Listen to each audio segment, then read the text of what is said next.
తెలంగాణలో బీజేపీకి కొత్త ఊపు తెప్పిస్తందుకు ఆ పార్టీ లీడర్లంతా దండలాడుతుంటే బండి భగీరథ ఒక్కడు చేసిన పని కమలం పార్టీ లీడర్లందరికీ కంటి మీద కునుకు లేకుండా చేస్తుందట. మోడీ సారు ఢిల్లీకి వెళ్ళొచ్చి మరి సభ పెట్టిన సంతోషం కూడా లేకుండా బీజేపీ జెండా పట్టుకొని పబ్లిక్ లకు రావాలంటేనే వెనక ముందయ్యే కాడికి వచ్చిందట కథ. నవ్వేటోళ్ళ ముంగట బోర్ల పడ్డట్టే అయిపోయిందిగా కమలం పార్టీల పరిస్థితి. పార్టీ లీడర్లకు పురాగా నిమ్మలమే లేకుండా అయిందంట.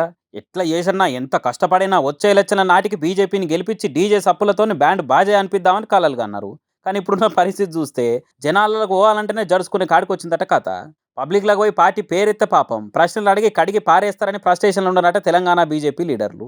ఇన్ని దినాలు ఏడికి పోయి ఏం మాట్లాడినా కానీ తెలంగాణకు మీరు ఏం చేసిర్రు, సెంటర్కి వెళ్ళి ఏం సాయం తెప్పించిర్రు అని పాయింట్ టు పాయింట్ అడిగి జాయింట్ వీల్ ఎక్కితే కదా కళ్ళు తిరిగినట్టే వేసేది. ఇప్పుడు నూతిల పడ్డోని మీద నూరు ముచ్చట్లు అన్నట్టు అంతటా బండి భగీరథ్ మచ్చాదే ఎనొస్తుండే వర్కలా ఏడో పోక్సో కేసు ముచ్చటతో ఇంకింత అరుచుకుంటారు అని వెనకైతురట లీడర్లు. పోక్సో కేసు మీద స్పందించవలసి వస్తుందని జనాల జాడపత్త లేకుంటారట కొందరు బీజేపీ లీడర్లు. భగీరథ్ గురించి బగ్గనే ప్రశ్నిస్తారని మీడియా కంటపడకుండా సైడ్ అవుతుర్రట. కొందరు ఆ పార్టీ ఎంపీలు ఎమ్మెల్యేలు ఫోన్లు ఎత్తందు కూడా భయపడుతున్నారట. ఆయనతోనే ఫోన్ చేసి ఆ మాలేక్ బండి భగీరథ్ కహా హే అని అడుగుతారని ఆగమాగం అవుతున్నారట. జర్నలిస్టులు ఫోన్ చేసి పోక్సో కేసు ముచ్చటెత్తగానే టక్కున ఫోన్లు కట్ చేస్తురట.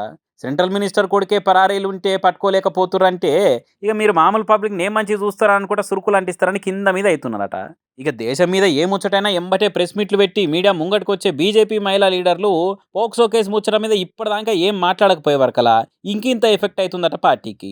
అట్లా మాట్లాడితే అదో బాధ మల్లాలకు. ఇక డీకే అరుణ, కొంపెల మాధవీలత, రాణి రుద్రమ వీళ్ళంతా ఏడికి పోయిర్రు, ఎందుకు మాట్లాడతలేరు అనుకుంటే ఇప్పటికే జనాలు గరమవుతున్నారు. ఇప్పటికే గ్రూప్ రాజకీయాలతోనే పార్టీ పలసగైపోతుంది అని నెత్తుకొట్టుకుంటుంటే ఇప్పుడు కొత్తగా భగీరథ్ పోక్సో కేసు పంచాయత్తోని ఇట్లా చేద్దునే రావాలా అని ఉన్న జుట్టు ఊసిపోయేటట్టు వీక్కుంటురట లీడర్లు. మోడీ హైదరాబాద్ వస్తే పార్టీ ఇమేజ్ పవర్ఫుల్ అవుతుంది అనుకుంటే మోడీ సభ కంటే ఎక్కువ పోక్సో కేసు మీదనే రాష్ట్రం అంతా చర్చ నడుస్తున్నది. మొత్తానికి భగీరథ్ పోక్సో కేసు మా ఫ్యూచర్ను, పార్టీ భవిష్యత్తును డేంజర్లో పడేసింది పొరి అని అనుకుంటా ఆఫ్ ది రికార్డులో ఓపెన్గానే గుల్గబట్టిరట.